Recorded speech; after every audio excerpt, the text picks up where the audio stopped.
السلام علیکم ورحمۃ اللہ وبرکاتہ۔ عزیز دوستو، امید ہے کہ آپ سب خیر و عافیت سے ہوں گے۔ آج کا ہمارا جو موضوع ہے وہ ہے اصلاح نفس یا ابن آدم کا خاصہ۔ یہ ایک ایسا لفظ ہے کہ جس کے سمجھنے میں لوگ بسا اوقات بہت بڑی غلطی کر دیتے ہیں، اور اصلاح نفس ضروری بھی اس لیے ہے چونکہ اللہ و تبارک تعالیٰ نے اپنی اس مخلوق کو ایک خاص منصب پر فائز کیا، اور اس منصب کا ملنا محض اسی وجہ سے تھا کہ انسان ہر بات میں غور و فکر اور تدبر کرتا ہے۔ گویا یہ انسان کا خاصہ ہے کہ وہ کسی بھی چیز کو فوراً ایکسیپٹ نہیں کرتا، وہ اس کی تحقیق کرتا ہے، اس پہ سوچ وچار کرتا ہے، اس میں اپنا وقت صرف کرتا ہے، تب جا کے وہ اس کو قبول کرتا ہے۔ لیکن اس کے ساتھ ساتھ اس کو ایک یہ بھی موقع دیا گیا ہے کہ اگر وہ اپنے میں کوئی خامی دیکھے تو اس کو درست کرے۔ اگر آپ اصلاح نفس کے حوالے سے دیکھیں کہ اس کی ضرورت کیوں پیش آئی ہے، ماضی میں اگر دیکھا جائے تو حضرت جناب آدم علیہ الصلاۃ والسلام سے لے کر حضرت آدم علیہ الصلاۃ والسلام سے لے کر ابلیس کے قصے کو اگر دیکھا جائے تو اس میں در حقیقت اصلاح نفس کا جو دروازہ بند ہوا تھا اس کی ایک خاص وجہ تھی۔ اس کی وجہ یہ تھی کہ شیطان اپنے آپ کو ایک بڑے عہدے پر سمجھتا تھا، اور حقیقت میں وہ تھا بھی، لیکن چونکہ سب سے بڑے عہدوں میں سے جو بڑا عہدہ ہے وہ اللہ ہی کا ہے، اس سے بڑھ کر کسی کا عہدہ نہیں ہے اس کائنات کے اندر۔ وہ بادشاہوں کا بادشاہ ہے، وہ سخیوں کا سخی ہے، وہ امیروں کا امیر ہے، وہ سب سے بڑا ہے۔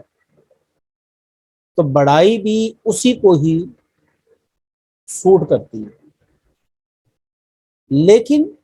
آدم کے اور ابلیس کے قصے میں اگر دیکھا جائے تو ابلیس پر اس کی غلطی واضح ہو چکی تھی کہ میں غلط ہوں، لیکن چونکہ اس کو عہدہ اس کی آڑ میں آ گیا، اور اس عہدے کی آڑ میں آ کر وہ یہ بات سمجھنے لگ پڑا کہ در حقیقت میرے ساتھ ناانصافی کی جا رہی ہے،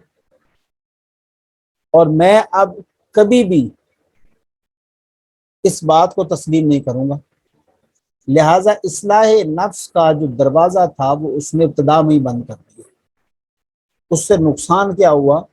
نقصان یہ ہوا کہ وہ تا حیات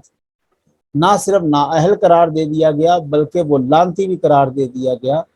اور کافر بھی قرار دے دیا گیا۔ سامعین محترم، یہی قصہ اگر آپ تھوڑا سا آگے چلیں تو جناب یوسف علیہ السلام سے اور ان کے بھائیوں کے واقعے سے یہ بات ثابت ہوتی ہے کہ در حقیقت حضرت یوسف علیہ السلام کو اس کنویں یا گڈھے میں پھینکنے کا مقصد یہ تھا، اس میں ایک چیز حائل ہو گئی تھی، وہ آپ کے بڑے بھائیوں کا عہدہ تھا۔ وہ یہ سوچتے تھے کہ ہم بڑے ہیں اور ہمارا یہ منصب بنتا ہے۔ یوسف کون ہوتا ہے یہ خواب دیکھنے والا؟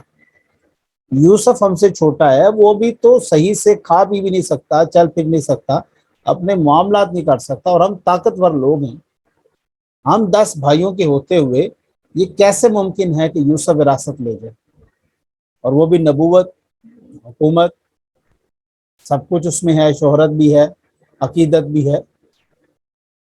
لہٰذا یہ عہدہ آڑ آ گیا،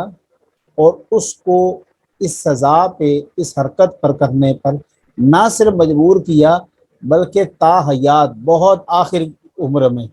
جا کر ان کو یہ احساس ہوا کہ اب ہمیں سچ بول دینا چاہیے، اور وہ بھی تب جب سچ عیاں ہو چکا۔ تو سامعین محترم، اصلاح نفس کا ایک خوبصورت طریقہ کیا ہے؟ میں اپنی زندگی کا ایک آپ سے انتہائی مختصر سا واقعہ شیئر کرتا ہوں۔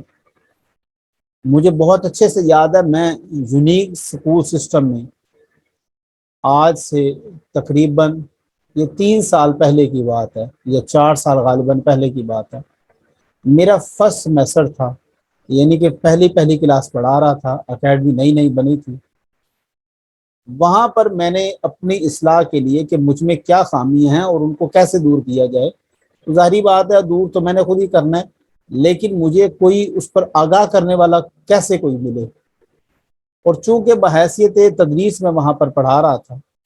تو بہت ساری ایسی چیزیں تھیں جو میرے ذہن میں نہیں بھی تھیں، جو وقت کے ساتھ ساتھ تجربات مشاہدات کے ساتھ ساتھ انسان کو ملتی۔ میں نے طلباء کو تیار کیا اور کہا کہ ہر کلاس میں جماعت نہم دہم 11ویں اور 12ویں جماعت میں ان سے کہا کہ آپ ایک سفید پرچی لیں، اس پرچی کے اوپر کوئی بھی بچہ اپنا نام نہیں لکھے گا، کوئی بھی بچہ اپنی کلاس نہیں لکھے گا، وہ خاتون ہے یا مرد ہے کوئی بھی یہ بھی مینشن نہیں کرے گا، لیکن اس سفید اور بلینک پرچی کے اوپر اپنی بغیر کسی نشانی کے آپ لوگوں نے میری نیگیٹو چیزیں جسے کہتے ہیں یا منفی چیزیں یا ایسی عادات جو آپ کو اچھی نہیں لگتی وہ آپ نے اس پر تحریر کرنی ہے۔ میں آپ کو بتا نہیں سکتا، یہ مجھے آج بھی یاد ہے، اور بلکہ ابھی بھی میرے پاس وہ چیزیں پڑی ہوئی ہیں جو بچوں کے ہاتھوں سے لکھی ہوئی ہیں۔ وہ 3 سال قبل بچوں کے انتہائی میرے بارے میں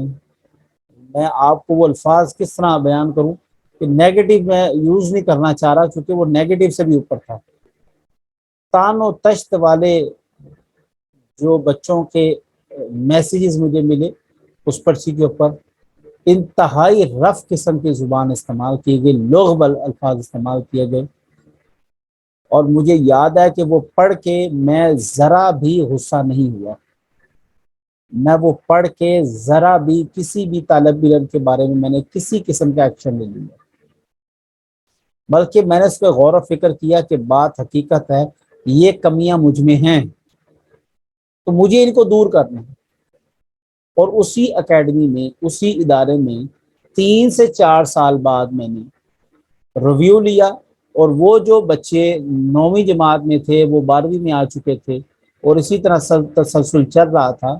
کچھ بچے پرانے تھے کچھ نئے آ چکے تھے۔ میں آپ کو صرف 4 سال کے بعد کی بات بتا رہا ہوں کہ جیسے وہ پرچیاں پڑھی مجھے آج بھی یاد ہے، اور یہ بہت دور کی بات نہیں ہے،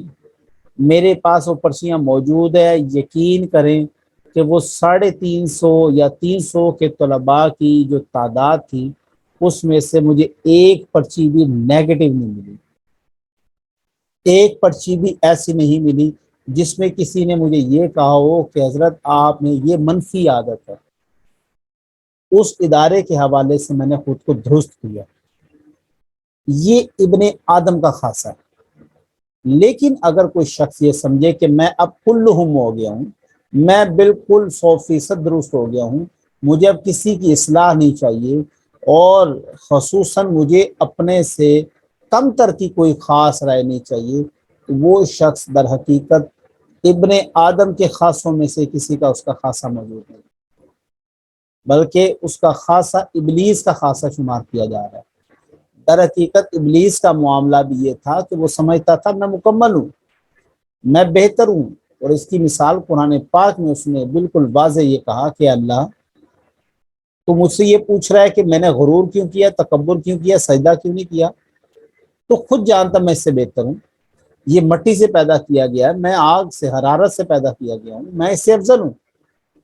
تو جب آپ اس دائرے میں آ جاتے ہیں تو در حقیقت یہ ابن آدم کا دائرہ نہیں ہے،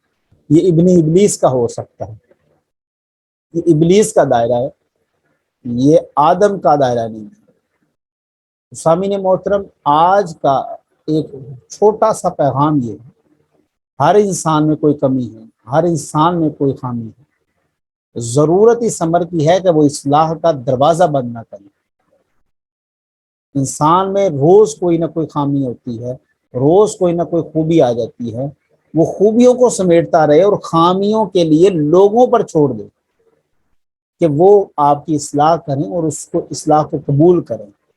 تاکہ معاشرے کے اندر ایک پڑھا لکھا مزاج آئے۔ اگر آج آپ پاکستان کے ملکی سیاسی حالات اگر آپ دیکھیں تو در حقیقت اس میں بھی سیم یہی معاملہ ہے، کوئی اپنی اصلاح نہیں کرنا چاہ رہا، بلکہ ایک دوسرے کے اوپر کیچڑ اچھال رہے ہیں، جس سے نقصان صرف پاکستان کا ہے، ان لوگوں کا نقصان نہیں ہے۔ تو یہ چھوٹی سی آج ایک مختصر سی ویڈیو بنائی گئی ہے،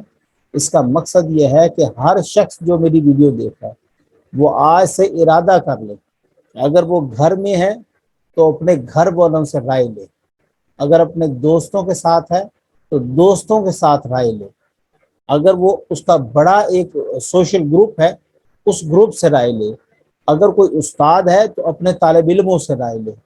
اسی طرح یہ سلسلہ آگے چلتا رہے۔ اگر کوئی اسٹوڈنٹ ہے، کوئی طالب علم ہے تو اپنے کلاس کے فیلوز ہیں ان سے رابطہ کرے، ان سے کہے کہ آپ میرے بارے میں رائے دیں،